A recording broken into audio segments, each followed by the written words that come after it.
So this brings us to the gut punch of the night, in my opinion. It started off great. I wish they would have brought Jerry Lawler out and just had Jerry Lawler and JR call this last match. I love hearing JR on call. He could read the phone book, and I think he would make it entertaining. Poor JR. Our prayers do go out to you and your family. Loss of your wife, man. I can't imagine. I'm not married or anything like that, but I just can't imagine what you're going through. So, thoughts and prayers out to JR.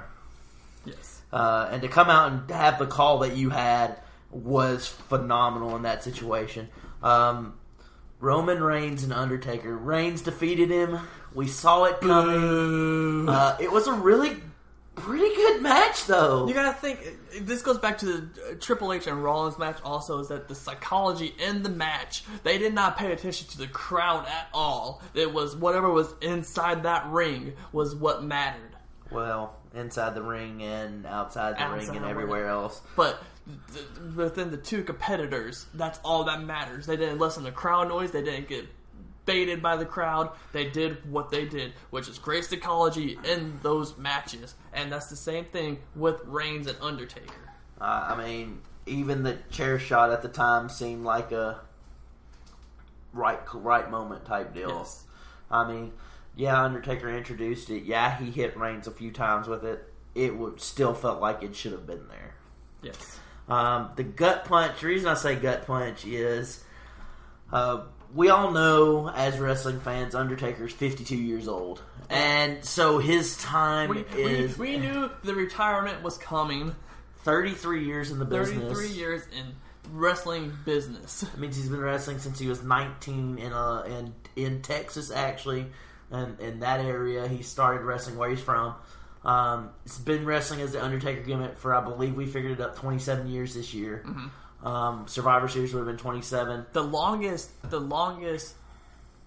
gimmick holder for that period of time is 27 years with Taker, because normally most people would change their character.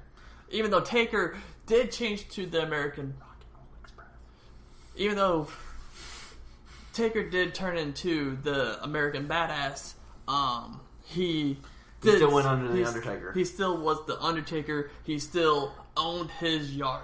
He, we talk about the tombstone and the pile drivers not being able to be used anymore. That's why over the last probably about 7 or 8 years, 90% of his matches, all of his matches have been no DQ. Since 25 with Michaels. Because the next year with Triple H wasn't. The second match with Triple H was the Hell in a Cell. Yeah, the Triple H match was Hell in a Cell, so that's a no DQ match anyways. Well, that's the second one. I believe the first one was a regular match. I don't know. I forget.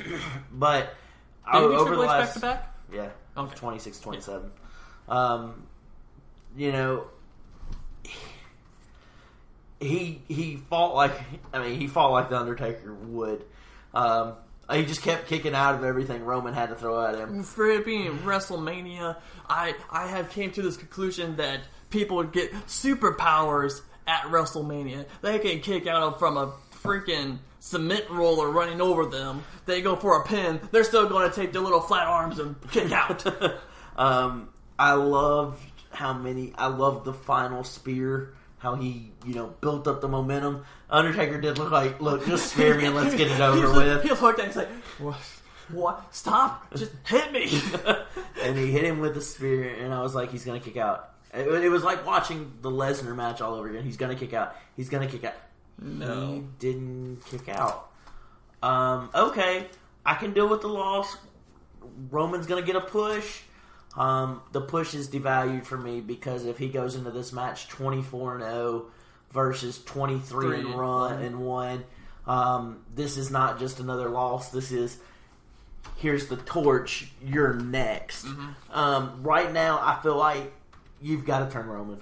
You've got to, because the crowds are going to boo him even more now than they did before. Just look at his resume that he's built up since Rumble. I mean, he has taken out Strowman. He eliminated Taker. He beat Taker at WrestleMania, and he has beaten people since he's been off the unpunished list now.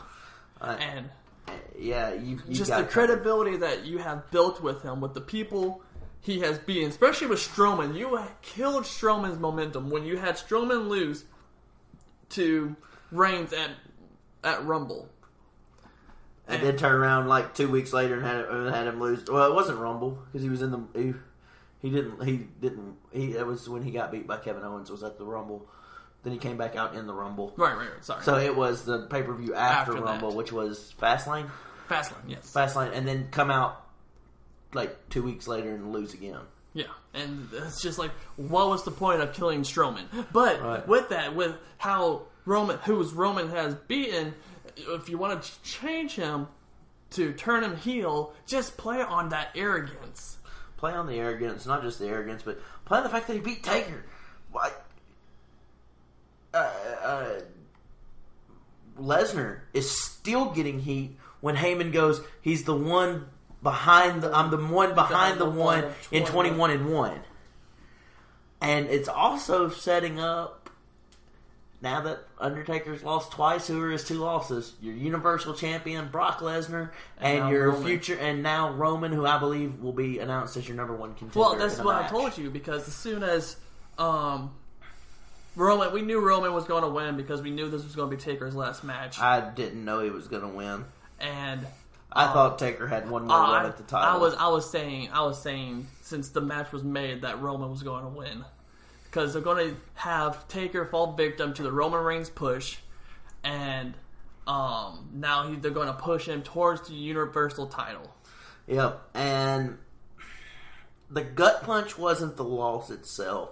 So after the match, Roman Reigns is celebrating and all the fireworks and hoopla for Reigns winning. Big deal. I don't care. I'm not a Roman guy. And then they cut to the scene of the replays of the match. Yep, and then Undertaker... They cut to the Undertaker, all the lights off except his purple lights and his fog, and him in the middle of the ring all with his gimmick stuff on, and he goes to leave and he stops.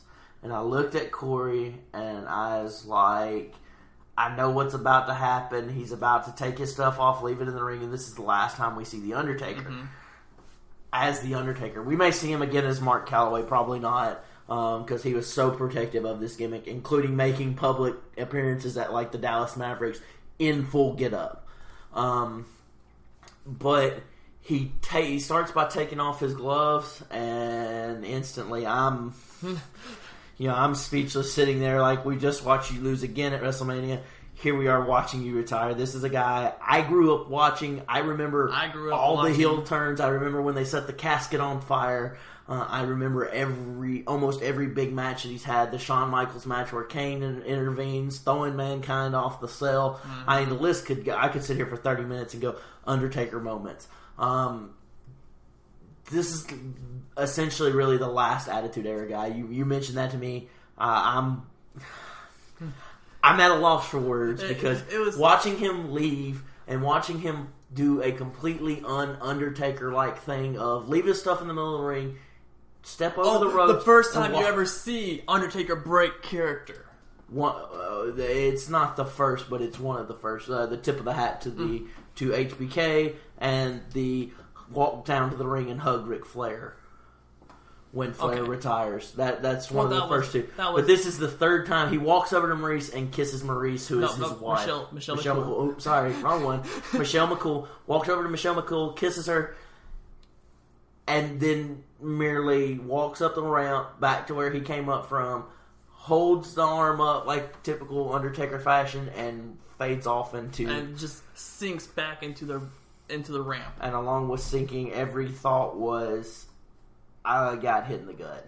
And it's not like it feels like a gut punch, but what I think it is, I think it's that little bit of childhood that we had left in our souls just got sucked out when Taker sunk into the ground. Yeah, it's the last of a dying breed, so to speak. Yep. We don't see kayfabe like that anymore.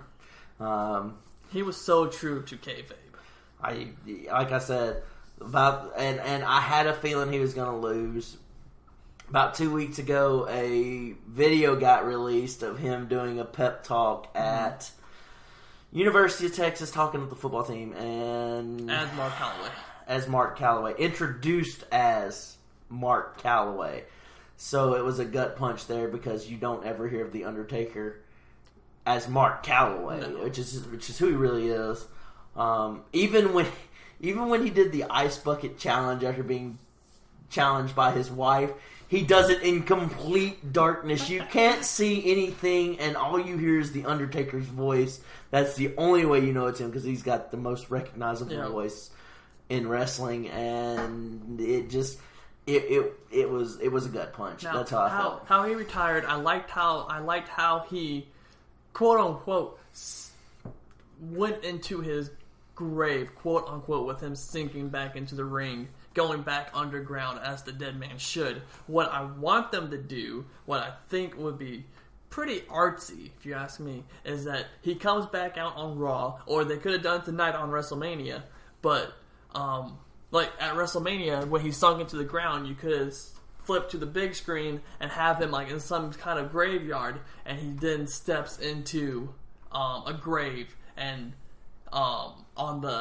he doesn't even have to say anything, and then you have you scroll up to the tombstone and it says "The Undertaker, rest in peace."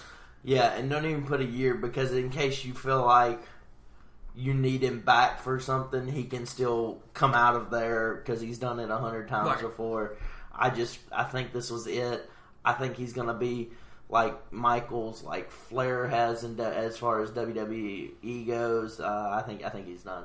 I just look on his face, he was done. Yeah, you could tell he was fighting back tears. I was mentioning it at the beginning of the match that he didn't quite look like Undertaker. Like he had that look on his face, like he was angry. It's like he was conflicted with the match. Yeah, and I think that's just his character and who he is. Hats off to him. 27 year career. 33-year career. Yeah, 33-year career, 27 with WWE as The Undertaker. With WWE all the way through, even during the Monday Night Wars when he was being offered huge amount of money for WCW. Yeah, stayed loyal, and that's what Something Ben says. And I